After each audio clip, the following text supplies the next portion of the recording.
Welcome. What's happening, everybody? What's happening? Welcome to the latest and greatest episode of Terrible Towel Tuesday. I am your host, SimFBallCritic, live from the Steel Basement. What's happening, everybody? What is happening? Got some things to get into tonight, guys. Let me make sure I got the Discord up and running. Yeah, looks like it's up and running. Let me grab the link, because I definitely want some of you guys, or whoever wants to speak rather than chat. I will be putting that information in the chat. And actually, let me get to it. Hold on. Let me get right to it, man, so I don't forget. Give me a second. But how's everybody doing, man? I hope everybody's well. Hope everybody's doing well, feeling well. I hope you are looking forward to, hopefully, your time off with the upcoming holiday, Turkey Day, as I call it. I personally don't call it the name that we all know it by, for my own reasons, but happy Turkey Day, right? It's a time to be thankful. It's a time to spend with your family. But I just view it a little differently as far as how that holiday came to be. But I hope everybody is going to enjoy themselves. And here's the quick link, guys, to Discord. So for anybody who wants to jump on, I'll be happy to have you, welcome you, and we'll chop it up. So y'all know the routine now, man. I try to get in and out of these shows, so I'm not holding you guys too extra long, so it's not going so extra long. So let me agree. I said, let me agree. I was looking at Lanisha's comment, and she made me say agree. Hello, Lanisha. Hello. Always good to see you.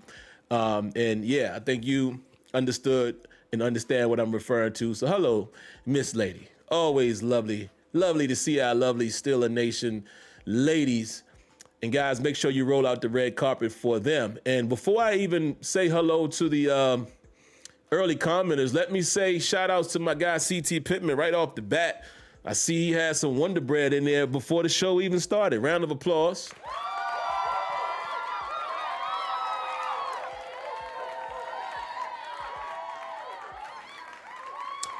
He says, Sim, our 6-5 record speaks volumes to who we are currently. Mid, the absolute definition of mid. Yeah.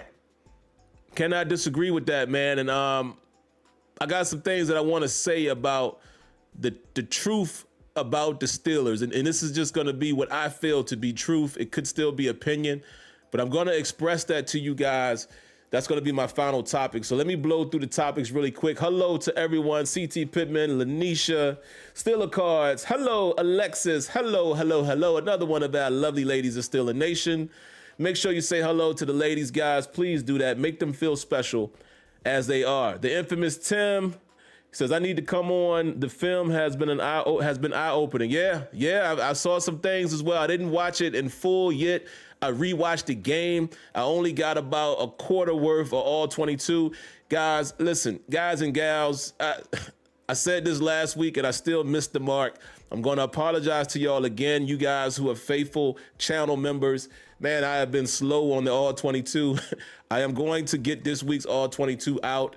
I'm going to try to get that out to you guys tomorrow. I'm going to try to get it out tomorrow as I get off early. It's a slower day. I might even try to do a little bit of reviewing it as my work day is happening. But the work day is over at 12. Our lovely CEO is letting us go at 12. So I'm going to try to make that happen for you guys.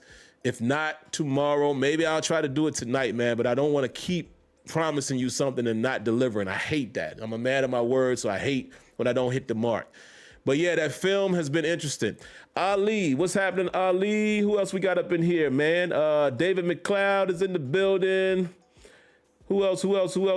My good brother Kenyon, of course, in the building. Hip Hopotamus in the building as well. And who else we got in here? Is it Astelano Romero? He says the Pittsburgh Steelers sucks. Okay. Thank you for sharing your comments there, sir. Let's get to it. So let me run and burn through my comments. First thing we always going to talk about, guys, is, what we kind of got from the presser. I didn't really take a whole lot from it. I actually had to cut it short. Again, man, with my days and weeks have just been crazy. I just always listen at least to the first piece of it so I could talk about the injuries. So I didn't really hear all of the questions. So if there's something that happened in the questions that you guys saw that you want to bring up, please bring it up here and I will respond to you in real time. Before I do that, though, round of applause and shout outs to Kev So Fun for the Wonder Bread. We appreciate you, sir.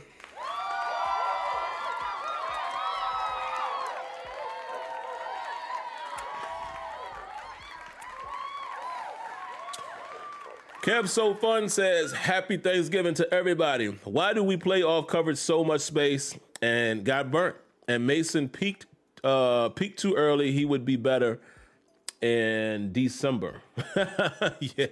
Yeah.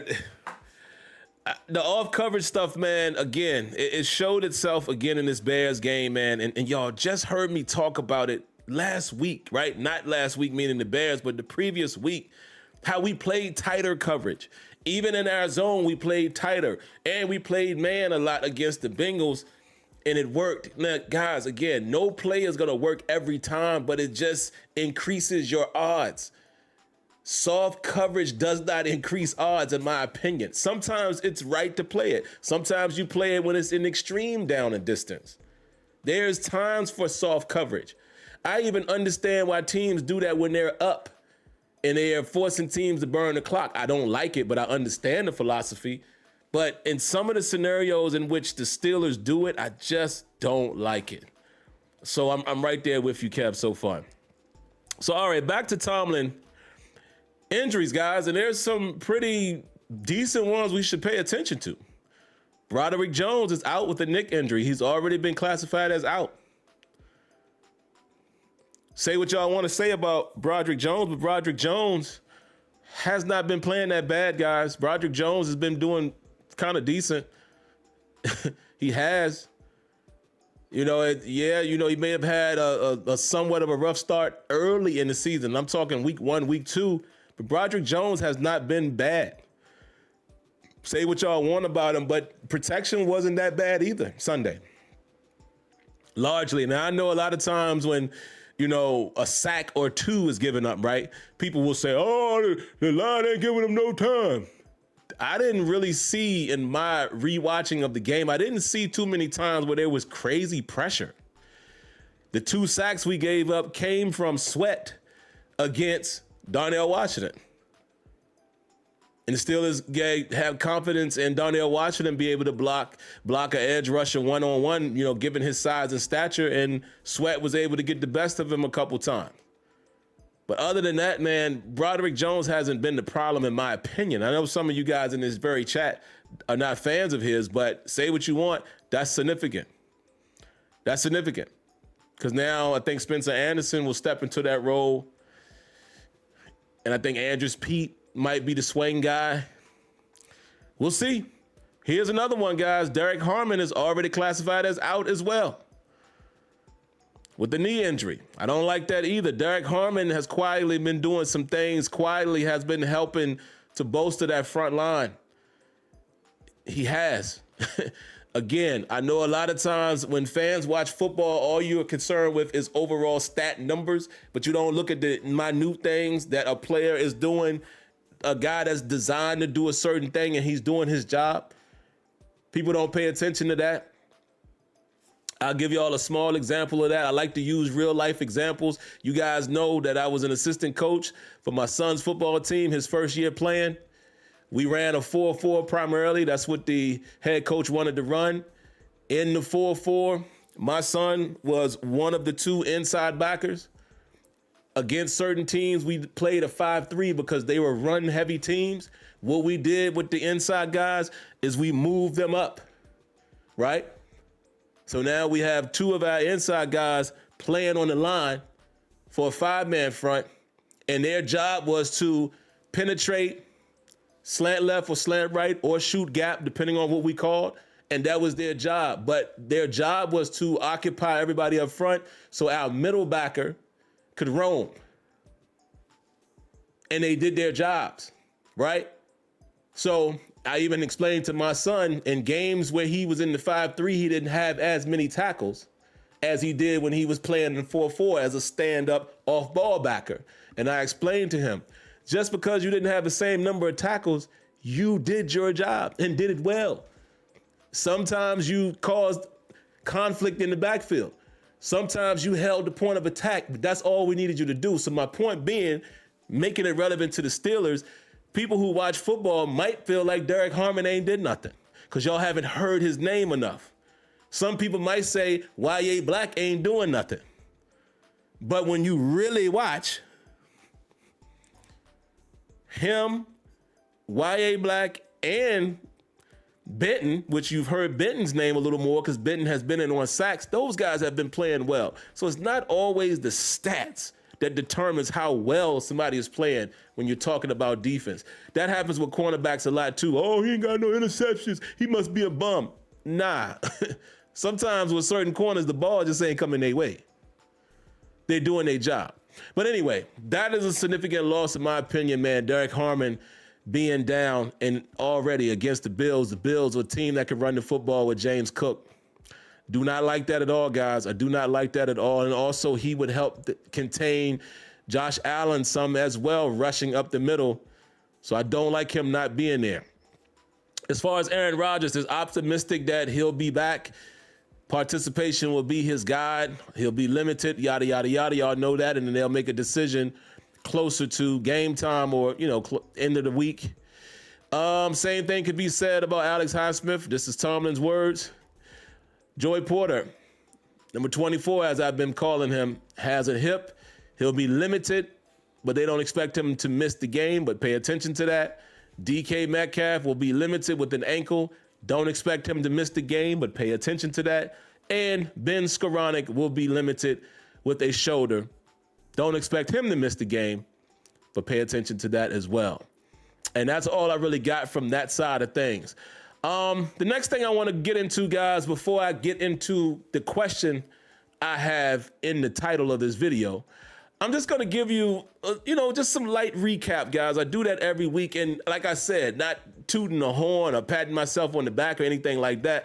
I feel like I'm getting better at the knee-jerk reaction show, right? Where I feel like a lot of how I feel right after the game matches up to things that I see when I rewatch the game. So I'm just giving you guys a couple, rehash points here.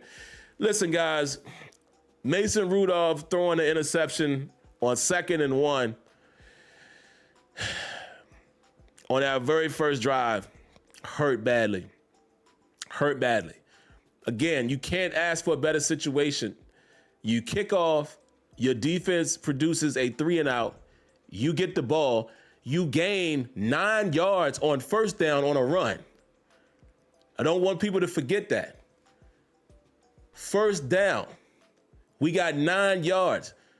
Positive yards right there with the run to the left, and there was some tricky action on that play too to get it open. Here's the reason why I want to point out that it was 2nd and 1. Personally, I'm not even mad with the play call, right? Some people are going to say, and I understand this point as well, man, you picked up 9 yards on first down. You got to run it again, get the first down. I understand that. But 2nd and 1 is a great time to take a shot, right? Especially when you established, and I know people are going to say, how do you establish something in one play? But honestly, when you hit somebody for 9 yards on the first play, they probably think that you're going to run it again. So I'm not upset with taking a shot there because you got 3rd and 1 in your pocket. That you feel like, all right, we'll run it here and pick up a yard, right? The problem is Mason Rudolph underthrows it.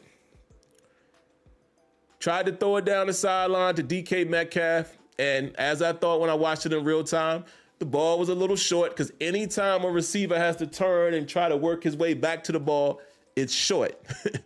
When you are throwing a deep ball, balls that are not short are ones that receivers can catch like this or catch like this. It was underthrown. Cornerback was in great position. He was able to pick it off. Kudos to him, but the ball was underthrown. We get turned over right there, and it was not good, guys, because guess what happened? The Bears went down, and they scored off of that turnover. So that kicking off first and trying to steal possession, yada, yada, yada, and all of that went out the window. They stole the possession with the pickoff, and then they capped it off with a touchdown. Cannot have that happen.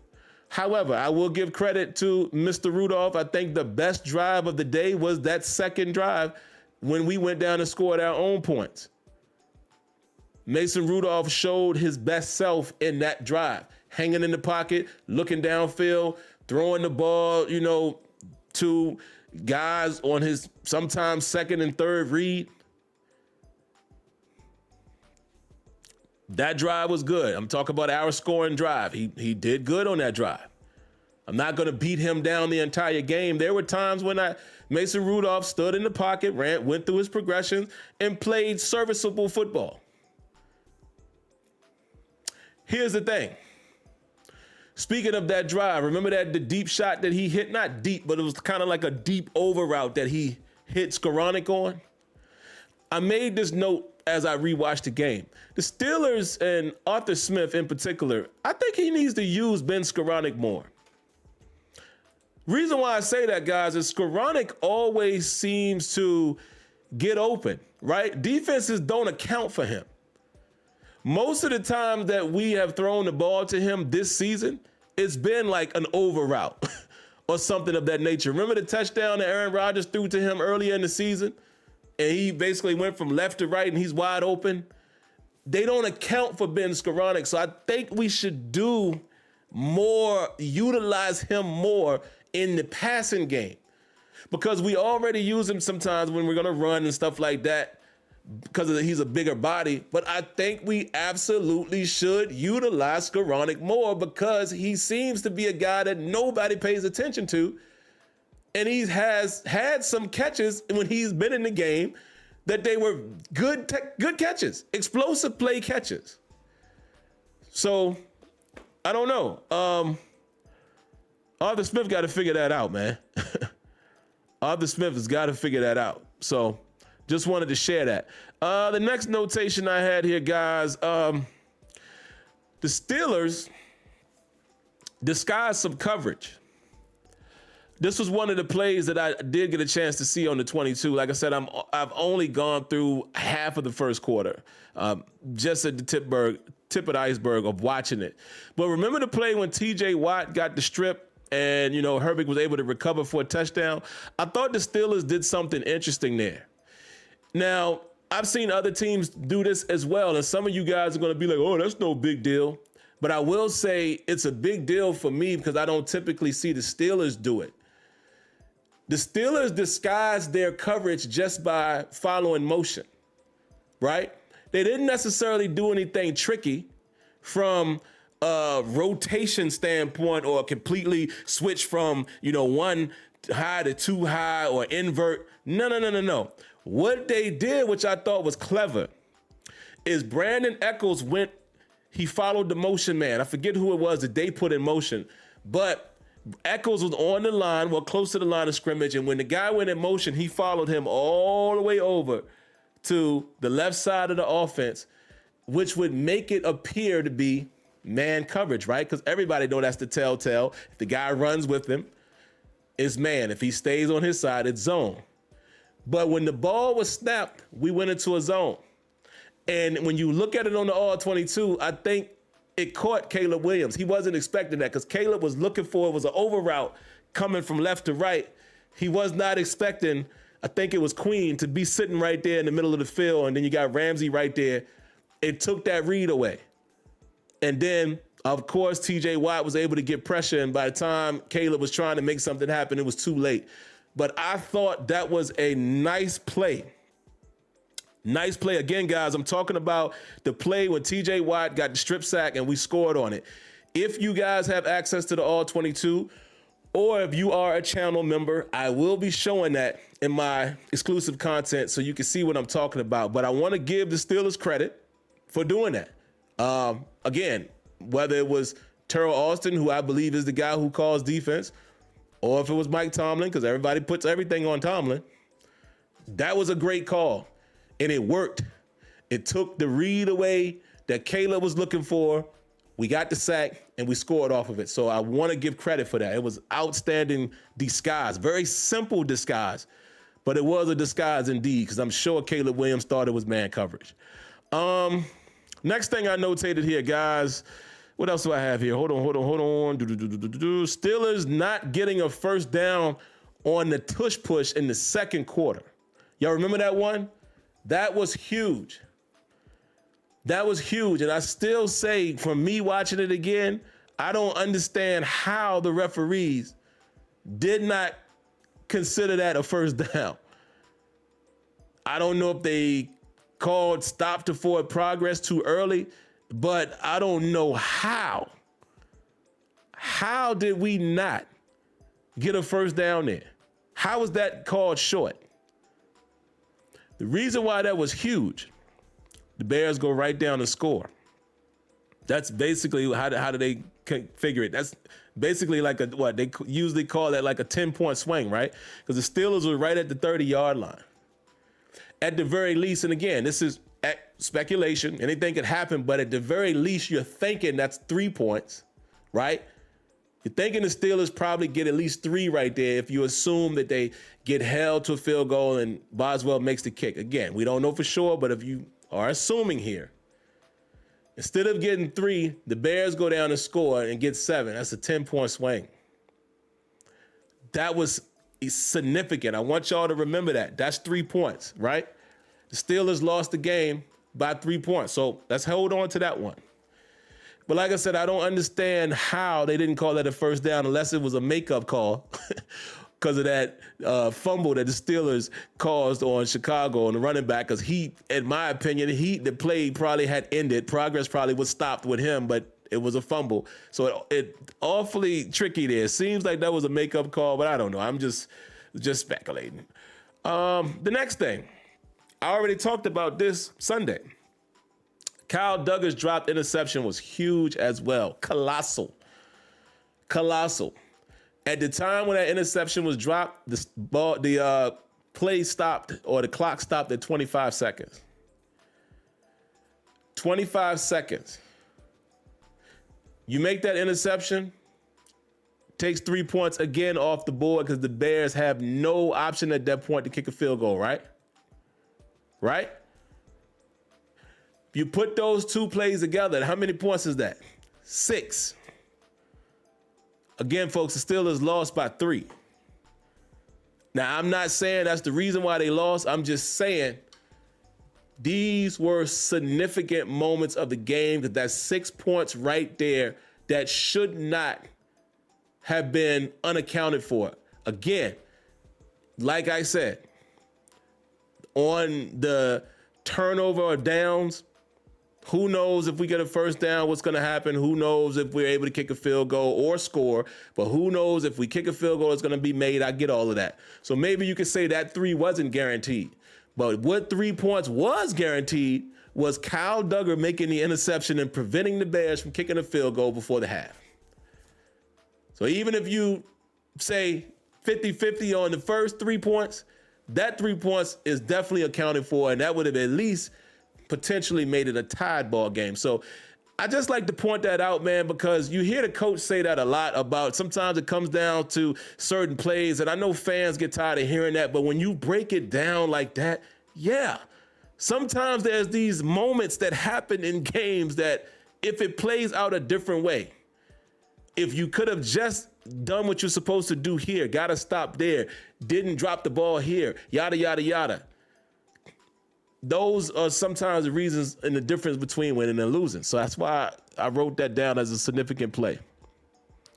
Also, I noticed, man, I realized after watching the game again, Mason Rudolph missed Roman Wilson twice.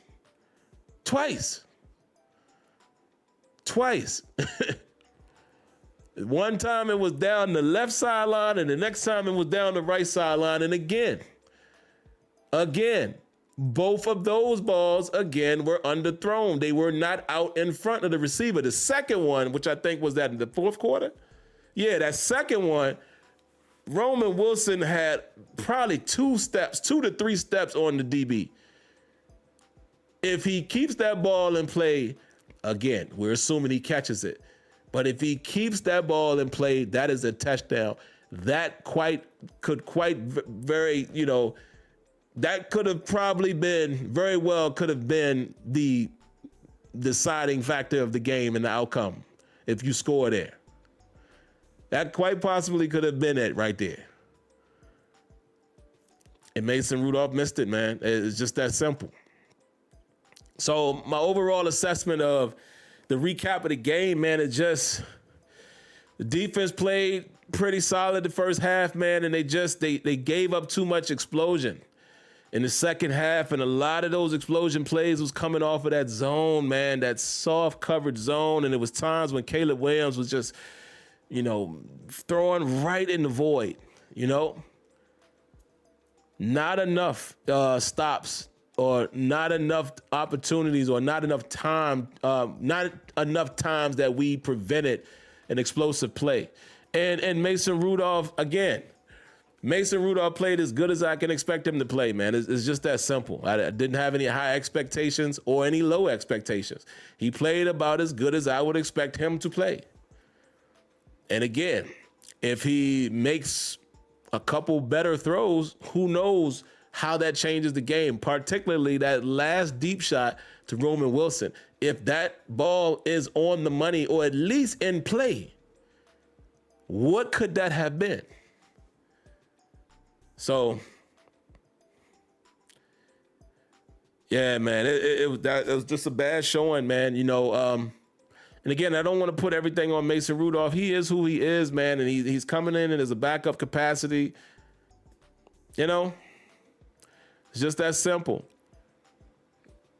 So some missed opportunities on offense, allowed too much explosion on defense, and they still lost by 3. So they could very, very easily, I'm not going to say easily, but you can easily see based off of what I broke down how that game could have gone a different way. And that's what I would say on it. That's what I would say on it.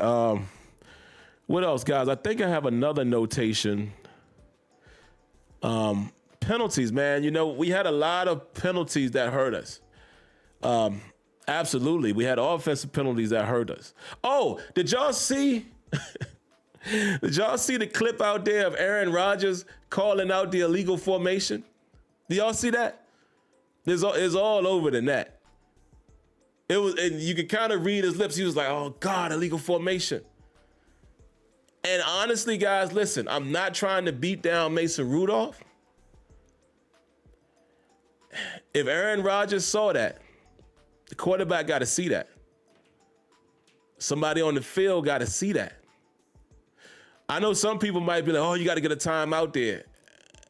Listen, the clock is moving. They're in the moment. You want to preserve timeouts. I can't blame. I honestly cannot blame whoever is designed to watch for that or the coaches, any of the coaches. Because in that situation, guys, I feel like it's not as blatant and obvious for a coach. Hear me out. Any coach. I don't know if the coach is paying attention to that, right?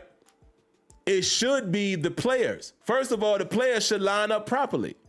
Second of all, as Aaron Rodgers saw it from the sideline, and he's a quarterback. The quarterback should be like, whoa, whoa, whoa, whoa, whoa, line up, line up, line up. Let me tell you something. Again, I keep talking about my son's little league team. It was times when our linemen would tell each other where to line up, or the quarterback would say, back up, back up. Even our receivers were looking at the ref and like, come on, man. Come on. And if y'all remember correctly, if I remember correctly, that was that huge scramble by Mason Rudolph. That put us in field goal range right there. So it's stuff like that, man. It's stuff like that, guys, that's uncalled for. And again, pick a coach, pick any head coach, and that situation happens. I'm not blaming the coach in that scenario. I am looking squarely at the player who lined up wrong. Come on, man. All 11 guys out there should know what's going on. So that's my thoughts on that. But yeah, man, just a lot of missed opportunities, allowed too much splash, and penalties. It really hit the Steelers bad, man. So there you have it. But all right, guys, here we are. Here's my last point of the evening, and I do see we have a few callers. Some of you guys have asked how to call in, so let me make sure I post it in the chat again, guys. Again, it's simple. It's just Discord.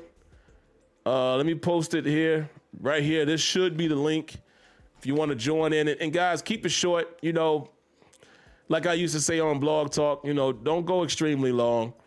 And I won't as well with my responses. But here's what I wanted to say tonight.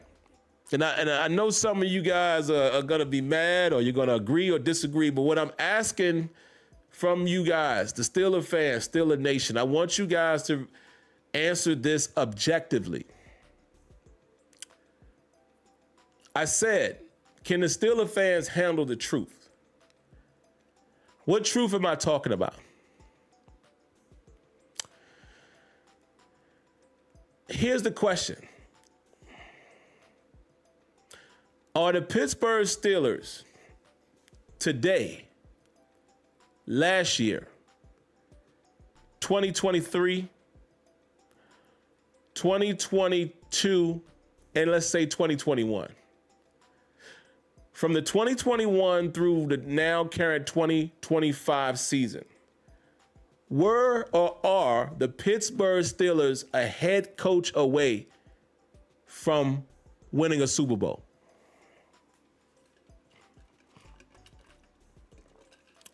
I'm going to give you guys a little bit of time to take that in and answer it. Since the 2021 season, are the Steelers a head coach away from winning the Super Bowl? Alexis says yes. Big Rick says no. Flacco says no. Elisa, hey, Elisa, good to see you. Good to see you. Always good to see our lovely ladies. Says no. Nathan says no. Jermaine says yes. Okay. David McLeod says no. Knight Rider said that's a subjective question. I'm not asking for any subjective, sir. And what's up, Knight Rider? I want you to answer that question. Leon Artis says yes. Steeler Card says they are a franchise QB away. Okay, so in that case, he says no. Mark says no. Jermaine says yes, but he says especially this season. Okay, so I'm going to give you all my thoughts here in a second. I'm going to see what else anybody else says. Tim says anyone saying yes is a casual. This is a 15-ish roster. Yeah.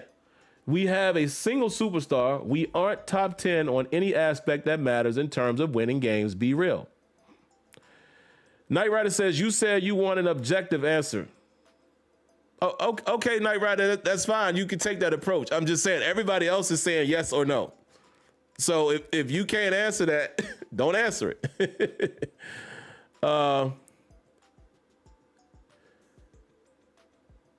Oh, and it's interesting that you said here comes the lack of talent crap. Okay, so hold on. Let me see what Hippopotamus says. He says, as much as I want Tomlin gone, no way we are not a head coach away from a chip. Okay, so even Hip Hop is saying we're not a head coach away from a chip. Here's the reason why I'm saying this. If we could say no to that,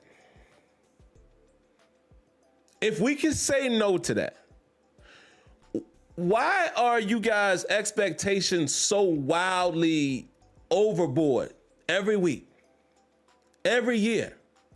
Let me explain what I'm saying. Mike Tomlin comes in. Many people don't give him credit for winning a Super Bowl because they say it was cowards players. Let's play into that. You guys would say them rosters were pretty stacked, right? Pretty stacked. even if they were Cowers players. Pretty stacked. He goes back a few years later. Nice stacked roster. Can't get it done against Green Bay. Some people say we were a fumble away. Right? So then here comes the Killer B era, which is my biggest pain point of the Mike Tomlin era. He has Ben Roethlisberger in his prime, Le'Veon Bell, who was Antonio Brown, don't even mention it. And then when Martavis Bryant got in the fold, the Steelers for 2 or 3 years in a row, they was tops in offense. One year they were number one. Here's the point I'm making. When he had those excellent players, that offense was outstanding. Todd Haley comes in and helps out. And when they had these outstanding players on offense, they performed like outstanding players. Now look at the defenses. Look at the defense. Go back and look at some of the guys who were starters on defense from 2016 through, let's say, like 2020. It'll surprise you. Right? It'll surprise you. We had good players, but we didn't have super talented players at all the spots. You know, these rosters included guys like Will Gay, no disrespect to big play Will Gay and Ross Cockrell as the starting corners, Artie Burns, Sean Davis, Mike Mitchell, all these guys that y'all hated, right? Bud Dupree before he started turning it on the last 2 seasons. Man, it was one of them games where Mark Barron was the middle backer. We lost Shazier, right? So here's what I'm saying.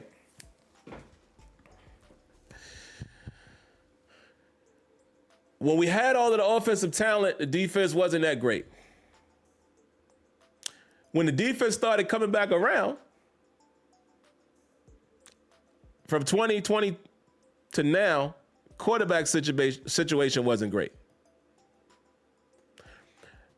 This has nothing to do with who the head coach is. I'm just trying to say, at any point, honestly, I want y'all to take any feelings you have from Tomlin and throw it out the window with this next question. Whether you love him or hate him, listen to the question. Since 2017,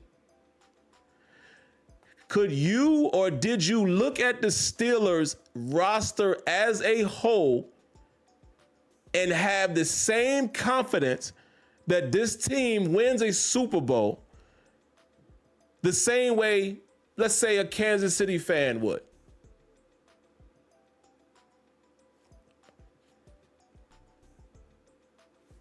Was there ever a time when y'all just felt, oh, this is the team? Maybe once or twice during that period, maybe. But seriously, even in the playoff year when we played Jacksonville, a lot of us questioned the defense. Gave up 45 points to Blake Bortles in play action pass. Many of those years you guys was cussing out Keith Butler. I'm just saying, has there been a time in the last, let's reduce it, the last 6 years where y'all had extreme confidence in this team? Many people said, and I quote, 9-8. Many people said, and I quote, first losing season for Tomlin. Fair point. But I promise you when I say this, y'all are some of the same ones that changes your tone week to week. Why are your expectations through the roof when you don't even feel like the team is good enough to win the Super Bowl, if you don't think that the team is just a head coach away from winning the Super Bowl, then why is it the same crazy, like rambunctious, fanatical stuff weekly? I don't know. I don't know. When meanwhile, y'all get on me, y'all have been getting on me the last several years when I say, this team, even when the Steelers, remember when we started 12-0? I think that was the COVID year, and I was like, they 12-0, but they just don't look like a 12-0. Not saying that I'm right or wrong, guys. I'm just saying my eye test all of these years has told me we are not that team. Now, let me say it a different way. Steelers aside, can I ask y'all another question? Have the Baltimore Ravens been a talented team the last 5 years? Let's take it off the Steelers for a second. I want to see how y'all answer this one. Has the Baltimore Ravens been a super talented team in the last 5 years? Top to bottom.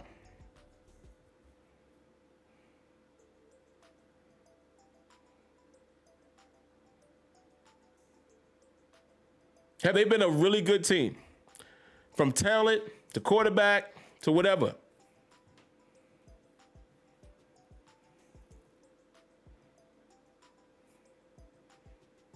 Haven't seen anybody answer yet, but I'm going to say this. Why haven't they won a Super Bowl yet?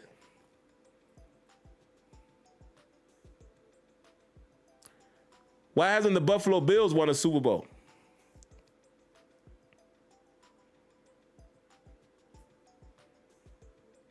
Buffalo Bills have been outstanding in the last few years. Oh, wait, so now y'all saying the Ravens haven't been a good team?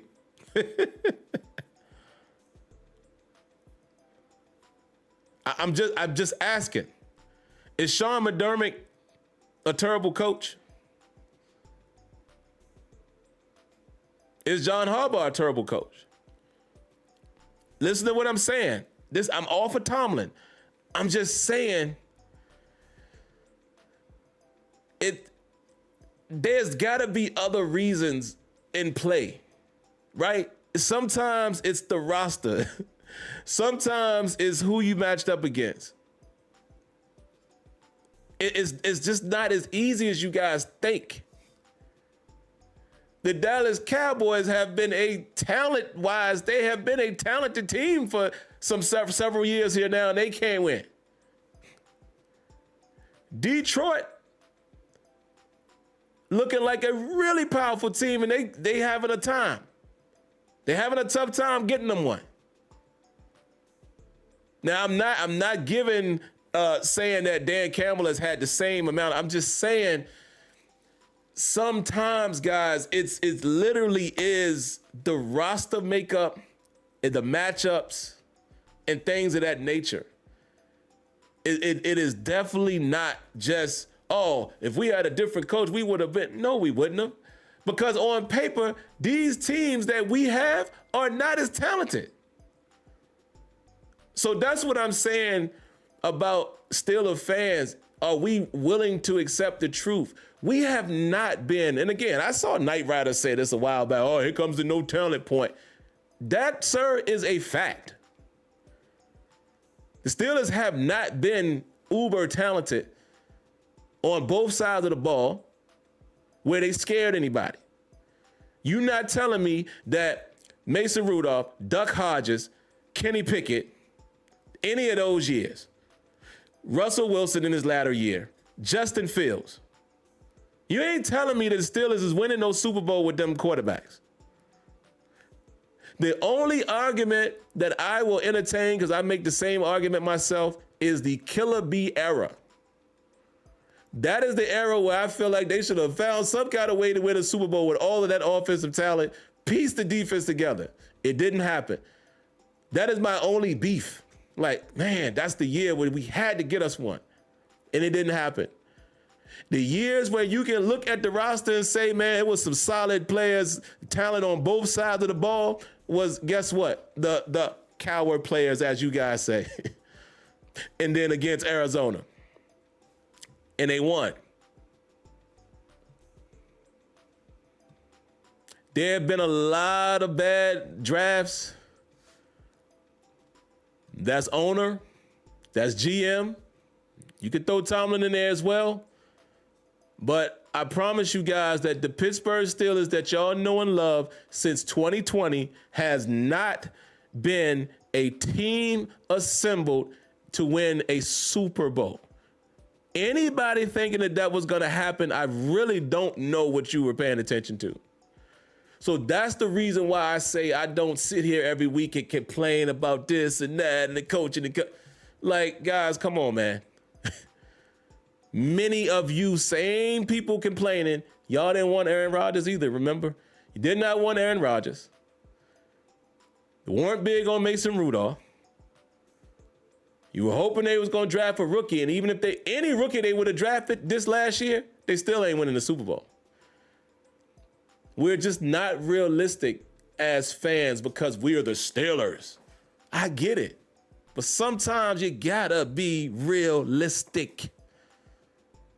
So that's all I got. I'm gonna go to the calls.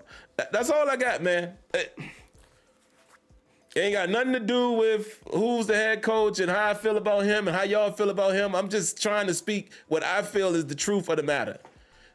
Feel free to disagree. Let's see what we got, man. We should have a few in the queue. We do. We have 1, 2, 3, 4. I don't know who was first, but I definitely remember seeing Zuri and I remember seeing Infamous Tim, so I'll take the two of them first, and then I'll get the other. So let's go to my right to left. Let's grab Zuri first. What's going on, brother? What you got for us? What it do, Wonk? Can you hear me? Yes, sir. All right, first of all, got to show love to both teams. Oh, you're welcome. That was you? Oh, no, I didn't say nothing. I thought I was somebody to say thank you. My bad. Anyway, yeah, man, for us, it's like what I saw on the field, bro, man, it's a repeating cycle. I'm gonna have the same, opinion every week, man. We can improve, and the question I have, well, it's a statement I heard on the podcast. I want to say the last 4 quarterbacks we had, they won't throw over the middle. And I got to thinking, our defense is terrible defending over the middle. Could that be we're not executing that because we're not throwing over our offense is not throwing over the middle in practice? That's one thing. And like I said, we find one thing that worked and then we go away from it. That's another killer. We got to stop doing that. This consistency is the problem, man. We look good one week and the next week we look like that, man. That's all I got on. Y'all have a great night. Yeah, that's a big problem for me, man, too. It's the consistency. It's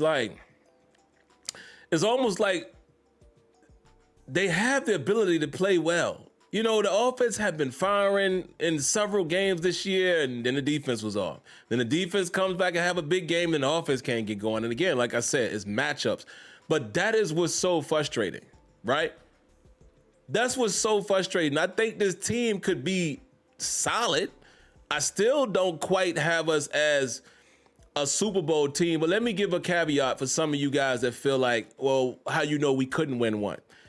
Could it be possible if the defense plays the way that they are capable of playing and Aaron Rodgers produces 24 points a game? I said it earlier in the season, Steelers could play with everybody probably. I still wouldn't like our chances, but I think they could play with everybody, so anything's possible, but we haven't gotten that. That's the problem. But before I take the next call, I want to ask a question. Excuse me, guys, for burping right there. I want to ask a question to my guy, James White, right? He says, realistic is your opinion. And then he says, You know, why does everybody think that take reigns supreme? Listen, I said from the beginning, it's my opinion. I always like hearing other opinions, and the only thing I want you guys to do, for you guys who think that the Steelers are a head coach away, I want y'all to tell me what a head coach would do different this year to win the Steelers a Super Bowl. I want you to articulate that, because I'm welcoming the opposing opinion, but my question is, what would be done differently that would give you the confidence that the Steelers wins a Super Bowl? Put Andy Reid in Pittsburgh right now with the current roster as assembled. What gives you the confidence? What do we do different for us to win a Super Bowl? Is it just that simple? So I want to hear your opposing thought. That's all. I'm not challenging. I just want to hear the opposite of my opinion.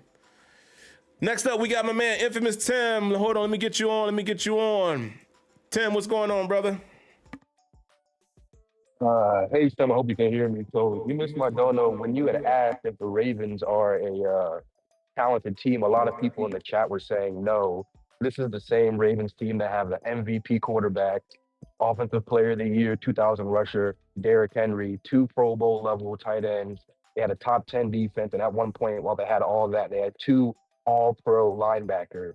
And fans still claim that they were not talented. What makes a talented team? Are we talking about just the Eagles from last year? But Right. my main point was that I'm looking at the way the offense ran. I mentioned earlier that the film and the tape is, honestly, it's atrocious. And the person who said that tape reigns supreme is ridiculous. That's crazy, because football is just tape. I'm watching the way that Arthur Smith teams up things on possession downs, 3rd and 4th down, and I am repeatedly seeing there's no creativity. I'm just watching half of our receivers run curl routes or comeback routes. And anyone who knows football knows if that curl route isn't immediately wide open, it's not going to be open no matter what you do, no matter how much time that offensive line gives you. If it ain't immediately open, it's not going to get open. Yep. And if they're not running curl routes, it's a simple, I'm going to run a quick little 5-yard in route, and I'm going to sit it down in the zone coverage, or I'm going to run a quick little slant. Like, that's it.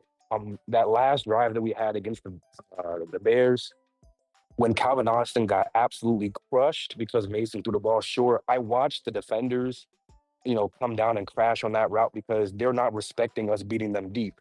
DBs don't bite on underneath routes unless they do not fear you and do not respect you for beating them deep. Under no circumstances, with the game on the line and you only need to hold an opponent to not scoring a field goal, should any defensive back be playing underneath. They should be playing over the top and playing the sidelines. And the fact that they were able to come down and crash on a 3-yard little hitch route just shows me that all those DBs know they ain't throwing the ball over our heads. It's going to be a quick 2-step drop, a quick little out, a quick little curl, and that's it. That's all I have for you, Sim. Thank you. Man, I love when Tim comes on, man, because you talk football, right? And you guys heard me say the same thing Sunday in regards to the 4th and 6. Remember when I said, bruh, from when me watching the game, it looked like all of those routes was like stop routes, come back. Like they was a hitch or curl, but they were like 6 or 7 yards, turn around. And like he just said, if it ain't open, it's not going to just magically be open. And if you go back and look at that play, it really looked like that Rudolph was throwing it at DK. 2 guys were around him. That speaks to what Tim just said. Scheming up, or what you choose to draw up on possession downs. What was that?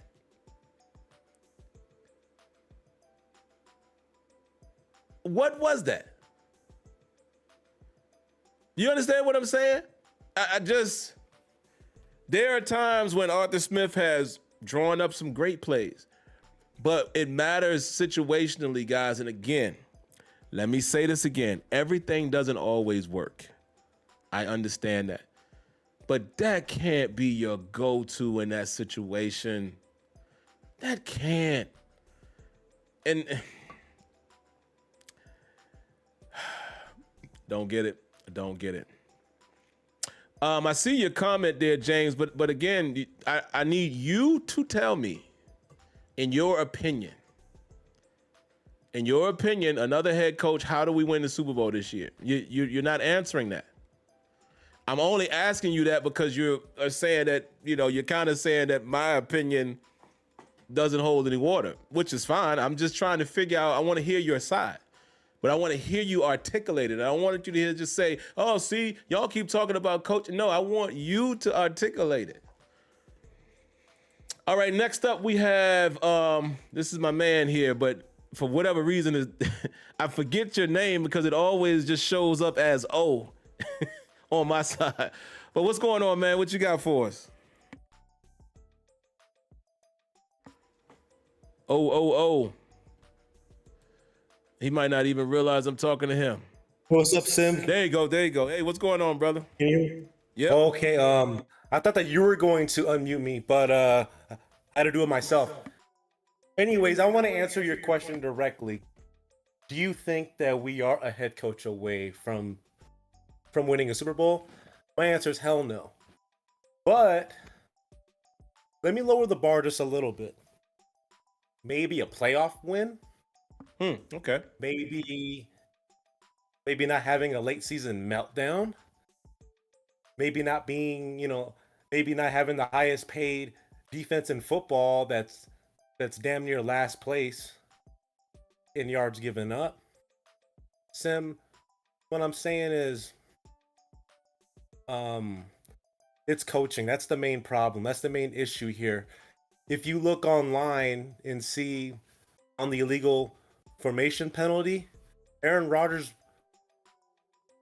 he was going off on the sideline because he knew that play was messed up. And the fact that he was the only one who was going crazy shows you that the coaches don't share the same fire and passion. When you know that you're going to have your job no matter what, you get complacent.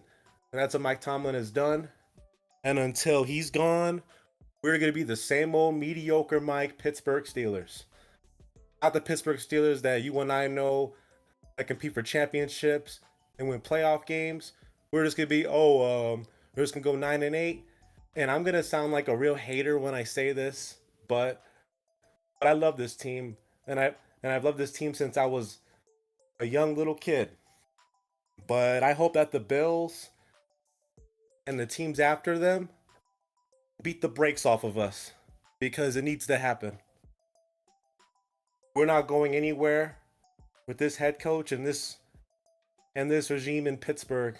And I don't know if a new head coach will take us to a Super Bowl, but we need direction.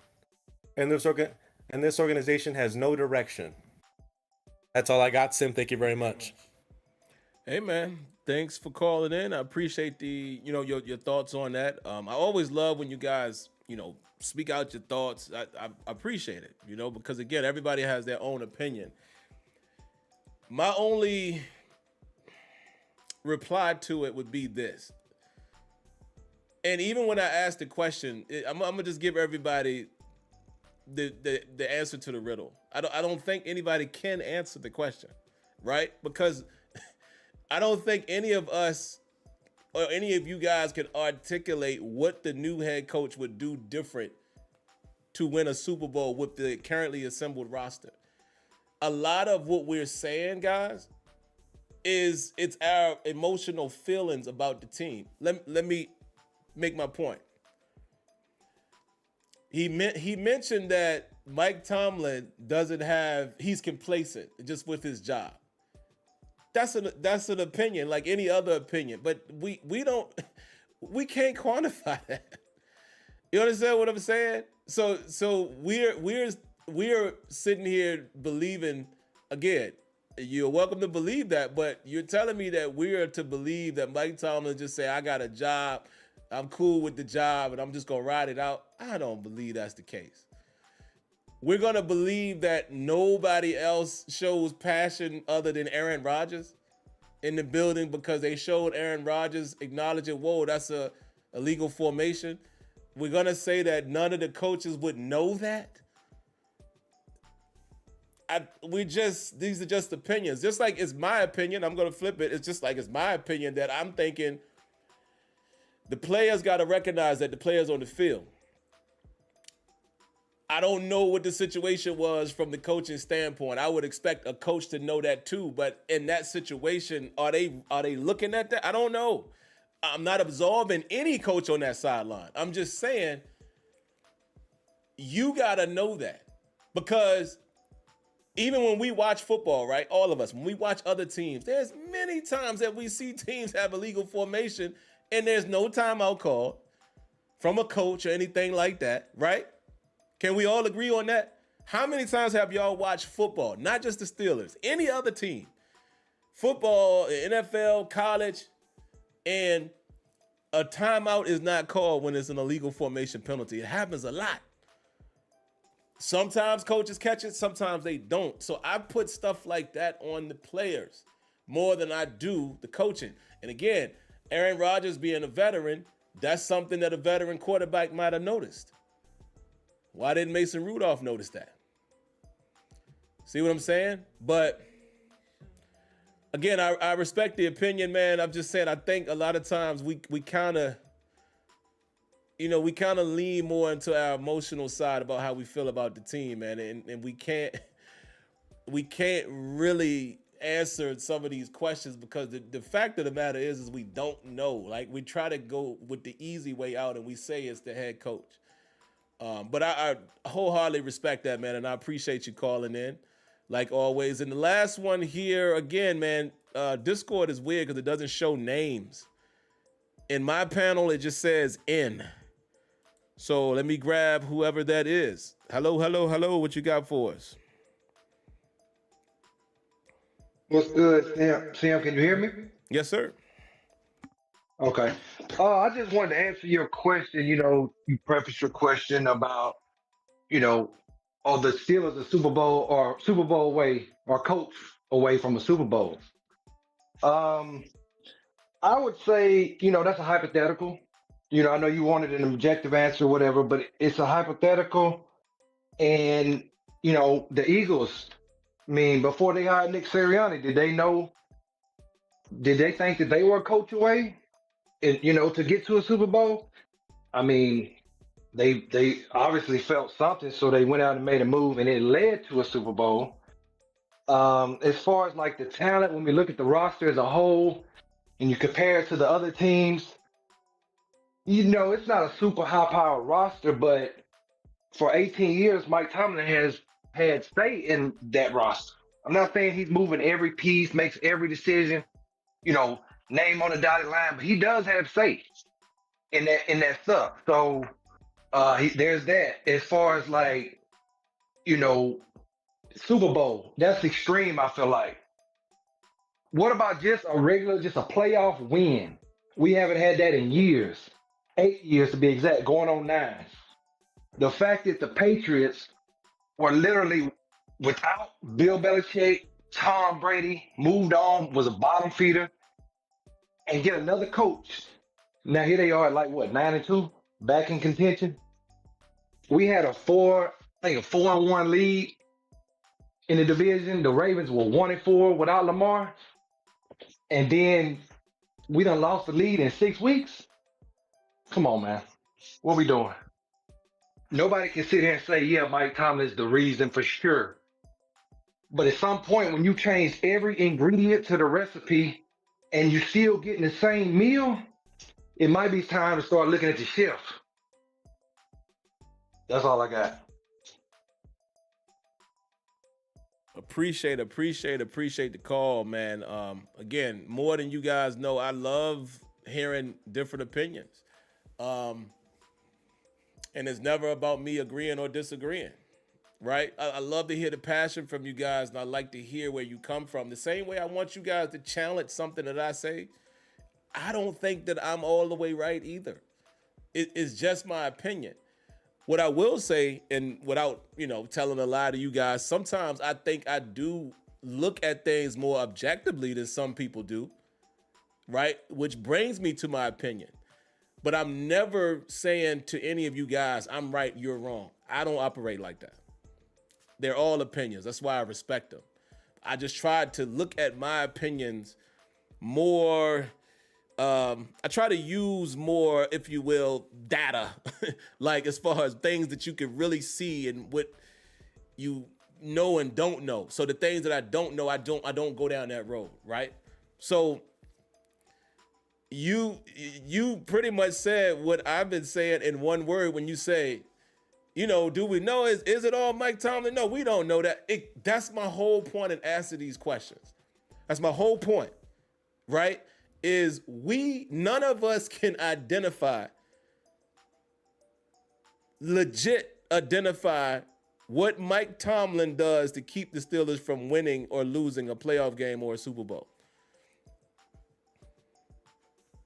Here are two things that I can say.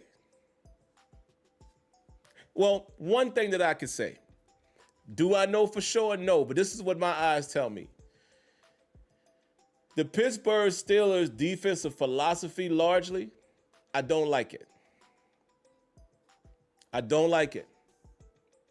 Even when it works, I don't like it. I've been consistent with that. I do not like the philosophy that we have defensively in terms of playing soft coverage, playing off man more than playing man. I know some people are going to say, oh, well, we don't always have the personnel. Cool. But when we have had the personnel, we don't use it enough. You can't run man all game. That's not what I'm saying. But I'm saying just play tighter. You did it against Cincinnati the second time. But for some reason, we fall back in love with the soft zone. Is that a Mike Tomlin philosophy? Perhaps it is. I don't like that. But also, even though I don't like that, there is games where the defense is dominant, even playing like that. So I can't say definitively that whatever decision Mike Tomlin is making from a defensive standpoint is the reason why the Steelers are not winning. Also, here's something else that I can't say. A lot of people are running to the record. Oh man, we had this lead and blah blah blah, and how you let them come back. Well, you said it yourself. How we had the lead, honestly. You know how we really had the lead and so comfortably? Because the Ravens were 1-5. But what people are not saying is, why were the Ravens 1-5? Do anybody answer the question as to why the Ravens were 1-5? What was the reason that they were 1-5 and not perhaps 7-4, 8-3? No Lamar Jackson. No franchise quarterback. Their outstanding quarterback, who one of the callers pointed out, their MVP. So it's not that the Steelers were doing these astronomical things. It's because the Ravens did not have the piece to that engine that makes it tick and go. Even some of them games the Ravens were losing, they were close because the defense was holding them down. They just couldn't score any points. Insert Lamar Jackson and the point tally goes up. And y'all know how it goes when the offense is cooking, the defense plays better. We've seen it happen with the Steelers. I'm just saying, man, listen, it's just my opinion. It's just like it's y'all's, but I'm saying, yes, it's been 18 years. I told y'all, I agree with you guys. It might be time just to have something new. Mike Tomlin has been the coach that I can appreciate in his Steelers tenure. The same way I talk about Ben Roethlisberger. If we were to turn a new leaf and a new chapter, I'm going to get on board with that head coach too, and I'm going to root for him to do well. And I can say, man, y'all remember when we had Cowher? Man, y'all remember the Tomlin years, the good times, and there was some rough times too. We had that drought in the playoffs, but I think the man was a good coach. That's just how I feel. That's the difference between me and a few people. I think Mike Tomlin is a good coach. Some of you guys are on the opposite end and y'all think he's a horrible coach. Now, I will agree with what Joe Mannix is saying. The Bears are 8-3 with a new head coach. So I would like to say this. even what my man just said on the call, you're right. We don't know. Head coach might come in here next year. Let's say the Steelers had a new head coach, and by golly, they go to the Super Bowl. None of us ever know. You're right. The Eagles didn't know. They did. But that was not the point I was making. That was not the point I was making. I was trying to get you guys to explain to me how the current head coach is keeping them from winning. And you guys have not been able to articulate that. And it shows itself even more that you guys are asking other questions or pointing out other things, but y'all can't answer the question. Y'all can't answer the question, right? Which is cool.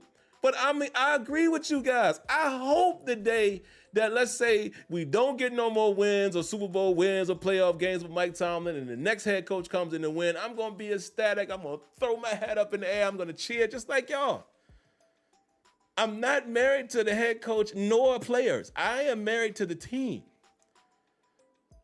I'm just saying, I just don't view it the same way as some of you guys when it's, y'all, you seem to think it's the head, it's the coach.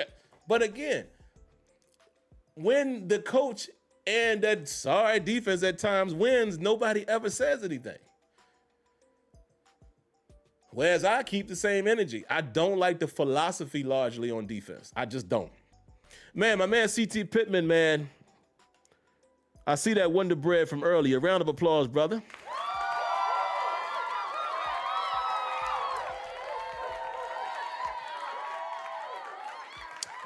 He says, I'm no Tomlin apologist, but that deep pass that whizzed right by Peyton Wilson's ear wasn't Tomlin on the field. Players got skin in the game is all I'm saying. Accountability. And that's all I'm ever saying, guys. My philosophy with any head coach, whether it is Andy Reid, it's Bill Belichick of the Patriots, it's Mike Tomlin, it's Mike McCarthy, it's, I'm just naming guys that are decent. Hey, Mike Vrabel, who's doing very well in New England right now. Ben Johnson, who's doing very well in Chicago. Sean McVay, Kyle Shanahan. I'm just naming a bunch of coaches. I don't care which one of those guys it is. I judge those individuals on what they are running scheme-wise and what calls they make during the game, meaning when they decide to go for it. Timeout utilization, play call, right? And that's not always the head coach. Everything else, I put on the players. The players. I don't care what head coach you have. There's no head coach that can guarantee what they scheme up is going to be executed. Not one. Look at what's happening to the Chiefs this season. That's the same Andy Reid that won 3 Super Bowls, with them. This is my point. Andy Reid is not the reason why they, whatever they are. What are they? 5-6? I don't know what their record is, but that's all I'm saying, guys. And again, y'all try to make it a Tomlin thing because it's Pittsburgh. And I tried, the only reason why I even make these points is because I'm saying, we're saying that because we have seen it for 18 years. And let me say this one last time. I agree with you all. I agree with you all. It's been a long time. Change is always good. I agree. I have no quorum, no beef if the Steelers moved on from Mike Tomlin. But one thing that I feel like I know for sure is that is not going to happen until his contract expires. Mike Tomlin has put himself in a position where he is not going to be fired because he has not had a losing season. The Steelers would look crazy for firing Mike Tomlin if he has one losing season or if he has a winning season and doesn't, they would look crazy. I don't see that organization doing that. They've never, to my knowledge, fired a head coach. So that's all I'm saying. I'm on board with you guys. I'm going to go as far as saying, hey, I'm ready for the new day. That does not take away my thoughts of Mike Tomlin, but I'm not thinking any of that now because I do not expect anything to change from the Steelers brass until the contract is up again. That's the only reason why you don't see me dive into the Mike Tomlin thing the same way you guys are, because it's not going to happen. Even like that one caller there. I hope they lose to the Bills and da-da-da-da-da. They are not going to fire him. So it doesn't matter. Now, where it would help the Steelers, they'll be in better draft position if we have a losing season, right? I'm cool with that with all them draft picks. So this was fun tonight. This was fun tonight. And again, guys, I get it. And the only reason why I play the Super Bowl card with y'all, let me say that before I go. The only reason why I play that card with y'all is because y'all are so... All right, let me say it this way. You guys don't respect the no losing seasons, which I understand, right? And you say, oh, we haven't won a playoff game since such and such. But here's the contradiction. What difference does it make to win a playoff game every year if you don't win the chip? To you guys. Think about it. What difference does it make to be a playoff team every year, win a playoff game, but don't win the Super Bowl?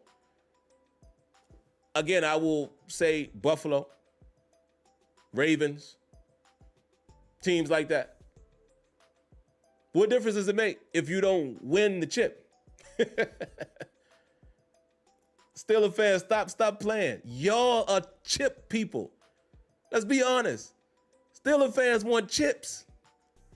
So now you can't say, oh, but we won't even win a playoff game. But what difference do it make? So that's why I'm using your own thought against you. Like, well, if that's why I went so shoot for the moon. I said, what head coach wins you a Super Bowl? You would not care about the playoff game. At least I don't think you would, because you really want the championship. All right, guys. Here we got some more Wonder Bread. I appreciate my good brother CT Pittman. Thank you, brother.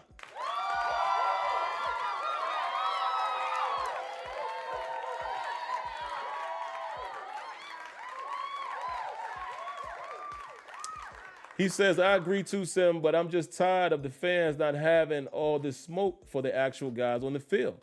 Every week we see someone make a mental mistake or be out of position. And that's, guys, listen, that's all I'm saying, man.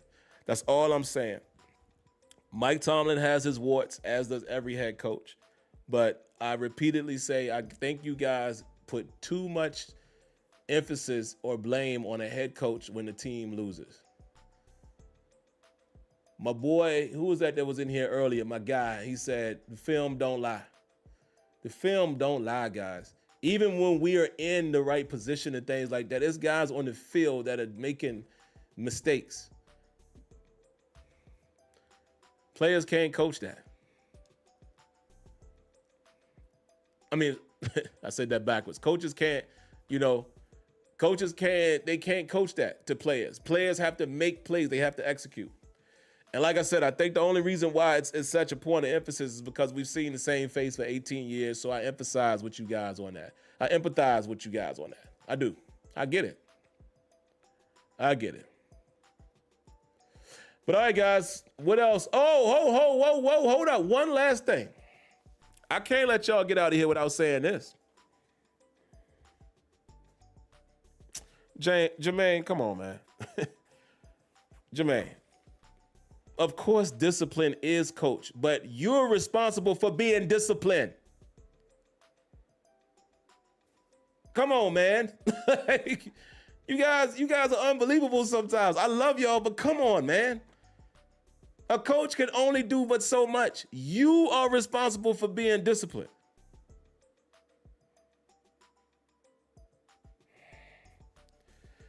All right, here's the last one. I can't let y'all go without saying this.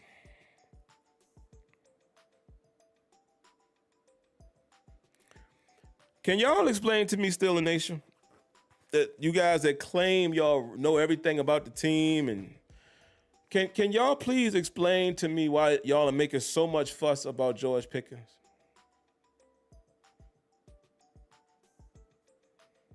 Was there ever a question of George Pickens' talent?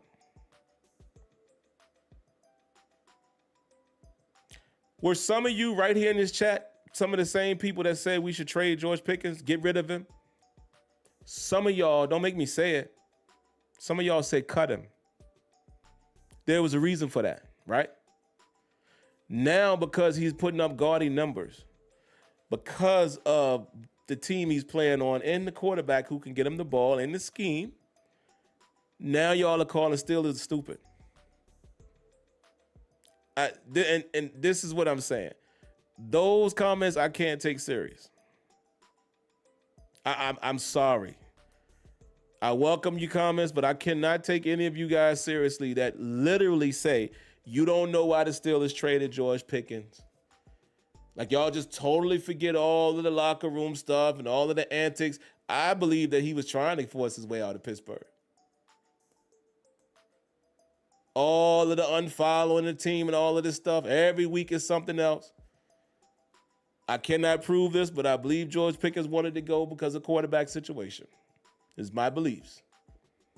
But now all of a sudden, y'all are saying the Steelers were dumb for trading him. For trading a guy that they weren't going to re-sign. For trading a guy that was not wanted, he didn't want to be in Pittsburgh anymore.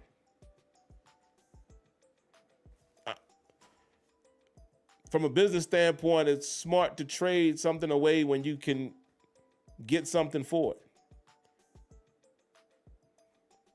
But again, everybody who is having this whole Pickens epiphany all of a sudden, y'all let me know what type of football watchers and fans of the Steelers that you really were. If you have no idea why the Steelers traded George Pickens. And that's all I got. But hey, I still love y'all the same, man. I love y'all the same. And by the way, if I am going to toot my horn just a little bit, I think I was more on George Pickens than a lot of y'all. Y'all call me crazy when I say he was one of the best catchers. Pure, remember these words?